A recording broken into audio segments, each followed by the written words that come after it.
Hello, class. I wanted to make a short video for this week going over the final prompt for this class for English 102. And as I'm covering the minimum requirements for the final prompt, I'm also going to kind of shoot out some ideas on how you can address the question for the final prompt.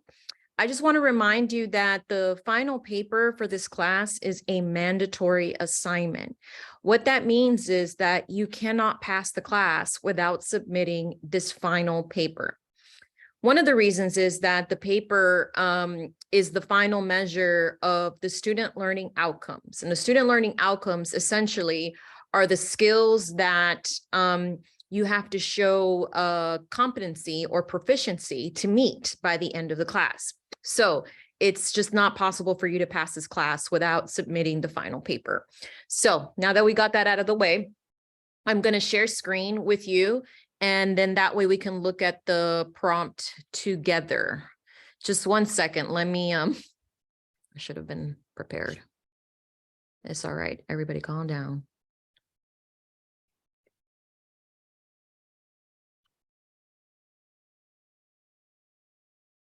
Okay, let me share screen now that it's up. Okay, here we go. So you can find this prompt at the in the last week of the class. So in the last module of the class, you can find this prompt. In a 5-page essay, so remember 5 pages is 5 pages top to bottom, double space following MLA format. So that means that your 6th page, right, would be your works cited page. So it's 5 pages of pure analysis. Let me log off my email because it's going to start going crazy. So in a 5-page essay, respond to the following question. Remember, in order to receive a passing grade, you must meet the minimum requirements. This assignment will require outside sources and a works cited page, follow MLA and essay format. So a works cited page is where you do, you document the research that you used for the paper. For this assignment, again, let me repeat, it's 5 pages of analysis, right, of introduction, body paragraphs, and conclusion. And then your 6th page is your works cited page. Please don't turn in a 5-page essay and make your 5th page the works cited page. Please don't do that. MLA format, we've been practicing this semester, right? You need to have your headers in the right place, 1-inch margins, double space, Times New Roman, 12-point font. We've discussed this. There's also resources on Canvas where that goes over MLA format. And then essay format is what we've been practicing so far, which is an introduction, hook, context, thesis, body paragraphs, topic sentence that makes a topic sentence or claim, context, evidence, and analysis. And so make sure that all those minimum requirements are met in the final draft that you submit. This is the task. Throughout the semester, we've learned a variety of literary theories and techniques that authors employ to communicate their worldview. In a 5-page research paper, how do the authors and/or characters of Dreamin' in Cuban and Zula challenge the gaze? You only have to pick one book. And I've said this a couple times. It's also on the syllabus. You only have to pick one book, okay? Zula or Dreamin' in Cuban. Now, if you're an English major, I would encourage you to use both books. This would probably mean that your paper would be a little bit more extensive if you were doing some really in-depth analysis. But I believe that you can, you can pick one element of the novel, whether it's Dreamin' in Cuban or Zula, and select, 1 or 2 elements that you want to do a close reading and analysis of, okay? You may focus on the author's background, history, thematic connections, literary technique, theories, and/or characters. The key is close reading and connections in either text. So these are novels that have been, studied by scholars. These are 2 very renowned authors. There's really no way that you can analyze the whole book in a 5-page essay. It's just not possible, especially if you're meeting all of these minimum requirements.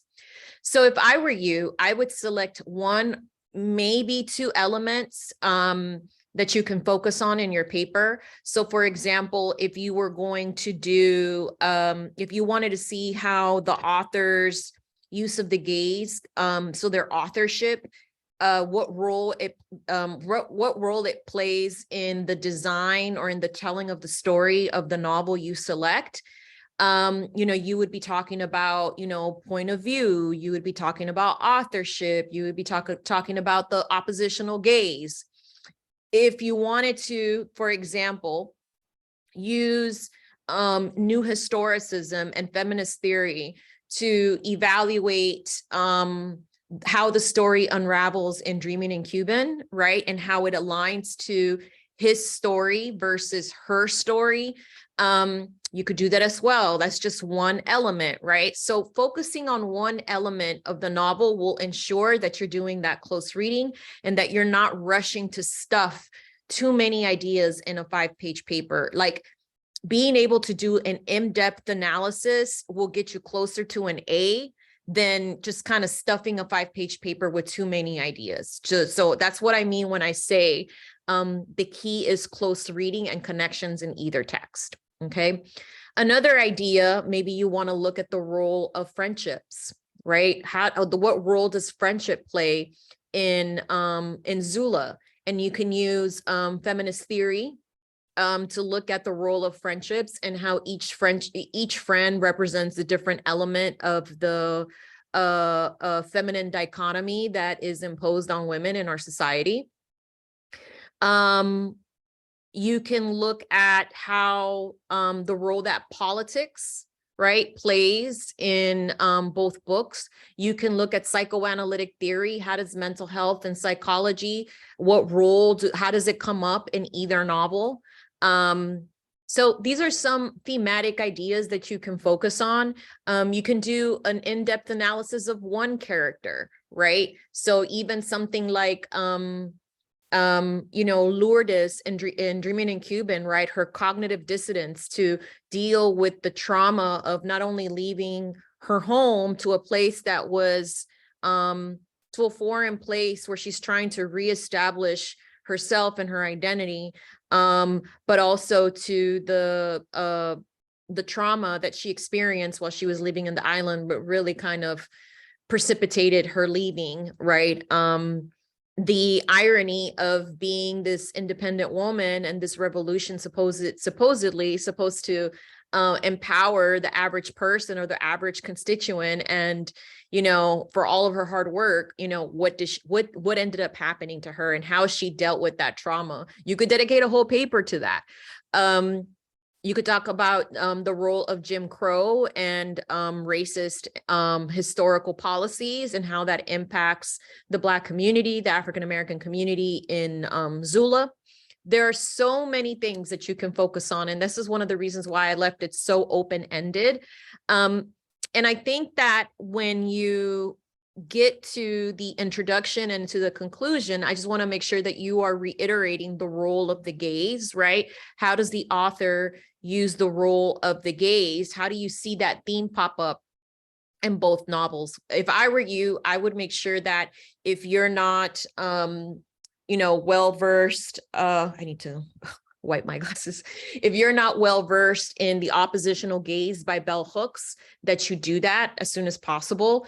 It'll give you some great quotes. It'll give you some context in terms of how you can incorporate that.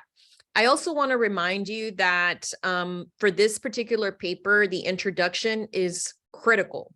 Okay, the introduction, I want to remind you, is the blueprint. It's the map. It's the stage that you use in order to communicate your message, or in order to communicate or to prove your claim. You shouldn't use any quotes in the introduction. The introduction should be quote free. This is a place for you to outline your argument, to outline your perspective in your area of focus, the area of focus of your paper. I also would say that a good A-level paper doesn't throw away the conclusion because it's such a short paper, you have to make use of the conclusion. And so I would say that just repeating what you've already said on the paper is that's not an A conclusion. An A conclusion maybe incorporates a point of view that you didn't have enough time to explore on the paper, and you acknowledge that. Something like things to consider, right? Or maybe you want to dedicate the last paragraph to what you learned, right? In context of the novel, in the context of this class. Maybe you want to look at how the ideas presented in the novel that you selected are reflected in today's society, or how we can think about how they will apply in the future. Whatever it is, I would say make sure that you make use of that last paragraph, right? That is your last hurrah. Don't waste that paragraph by just repeating everything you just said in your body paragraphs, okay? I think that's all I have for you right now. If you have any other questions, feel free to message me and I can help. I want to make sure that you are successful in this class and that you can push through to the end. So reach out if you have any questions. I'm here to help. So let me stop sharing screen, and I think that's all I have for you. Okay, reach out if you have questions.